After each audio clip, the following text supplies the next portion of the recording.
This is perhaps the most important aspect and the most important relevant issue of today.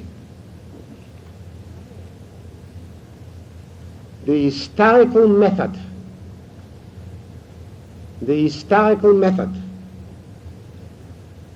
applied to halacha has nothing in common with lamdes. But let me just for a while depart from the text and say that the historical method, and you know what I am referring to, if not qualified and recklessly applied to the study of Torah Shebal Peh, must lead to the denial of the principle of Torah min hashamayim, willy-nilly, and dispel the aura of Kedusha which has surrounded the Torah Shebal Peh throughout the ages. It will also, the historical method, if applied unreservedly, recklessly, will also completely undermine the normative authority of halacha. Its imperatives, its mitzvahs, will no longer be considered unconditionally binding. Men, selfish and pleasure-seeking and petty, will invent many mitigating circumstances which will excuse him from strict compliance with the norm. If Torah Shebal Peh is placed exclusively in a historical perspective, if the latter, the religious norm, is a product of bygone times and of historical forces and circumstances, then the mere fact that we live in a different age lessens, indeed suspends our commitment. I believe that there is no need for demonstrating this thesis. Religious realities in our country confirm it.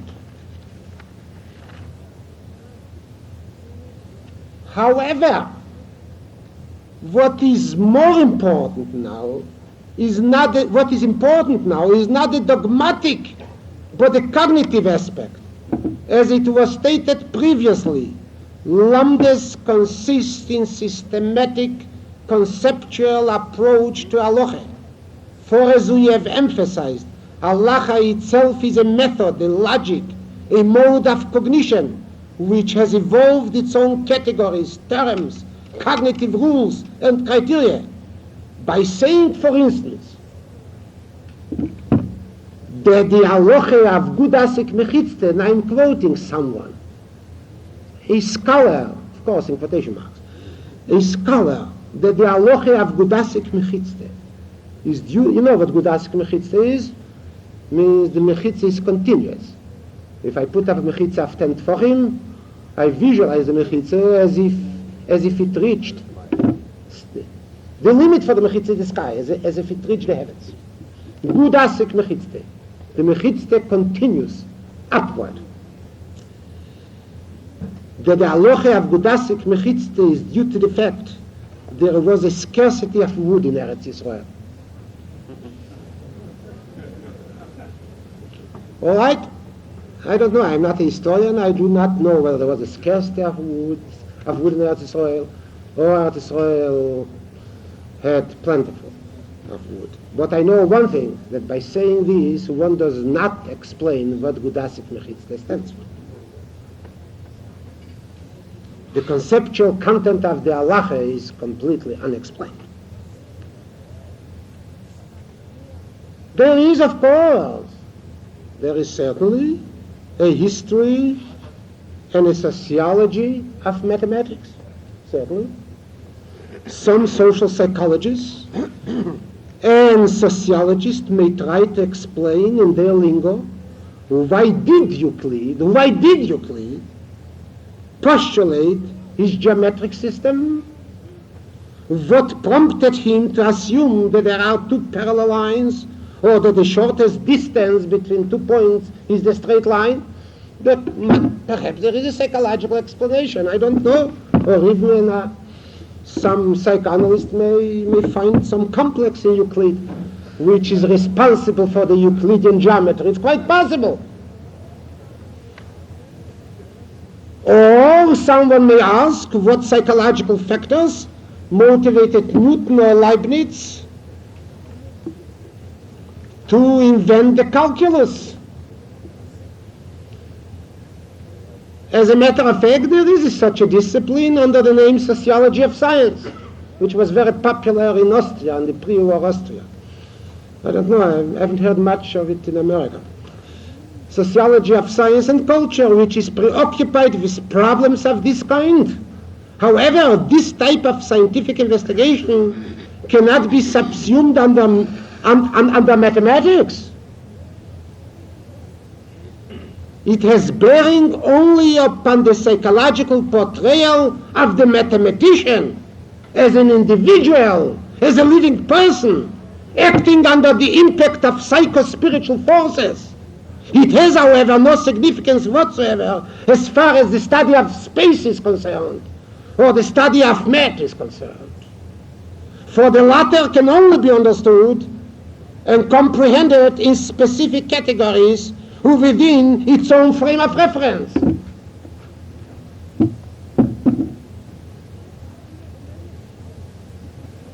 A sociologist or a psychologist interested in sciences as a socio-cultural phenomenon are not natural scientists or mathematicians. Vice versa, the mathematician or physicist is not concerned with socio-cultural problems.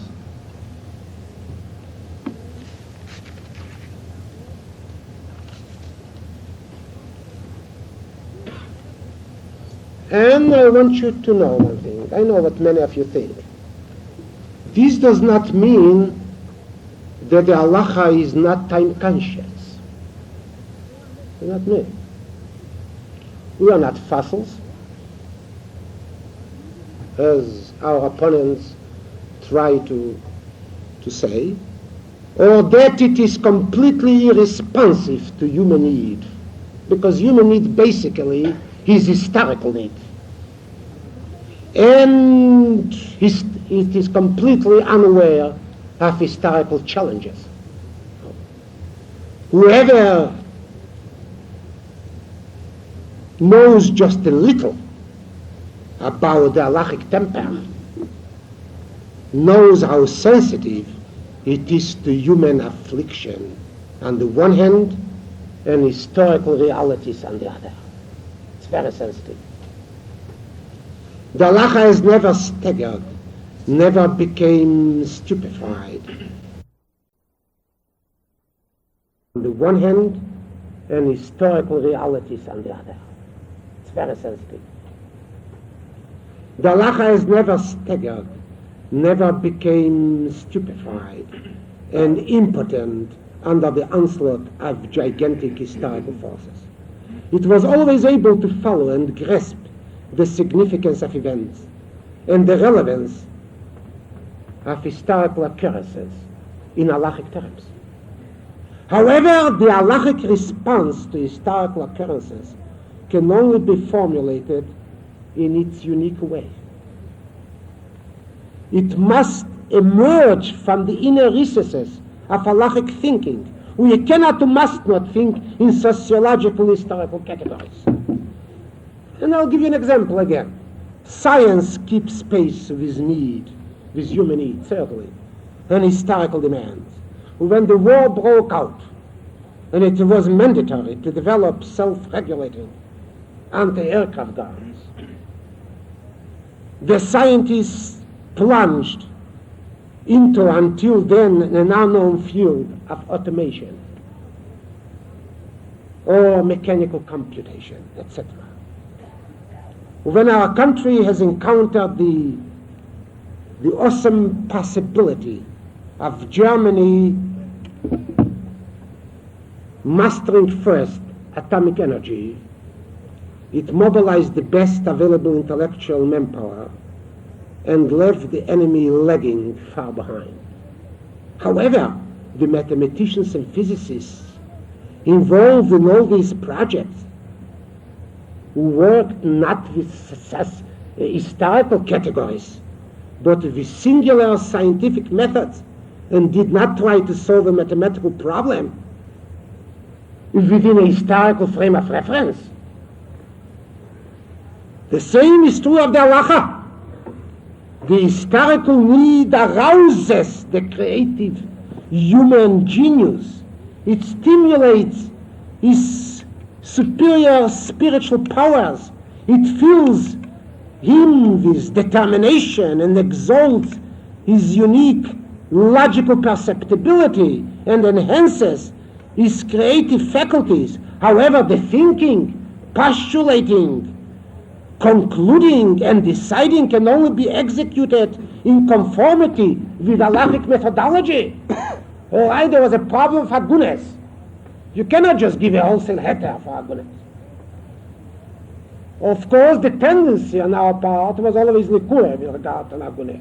You know very well the maxim if shumei gune kule rabbana. But these kules cannot be just arbitrarily be applied in sociological terms. Say, since there was a war, it's impossible to find evidence, so let us do away with certain halachic rules and say that all those whose husbands disappeared, should be permitted to remarry. This cannot be done. The scientists who worked on the computer could not say that, because the war demands an immediate answer to their problem. So let the machine, compute, let the computer come into existence. We cannot do that. If we are under stress, we think harder. We immobilize our intellectual faculties, and need arouses us, stimulates, inspires us. And the human genius may apprehend, behold, a certain vision which he could not see before. But the response to the need, even the most potent response to the need, can only be in halachic terms. Creative, inventive, ingenious, but precisely halachic.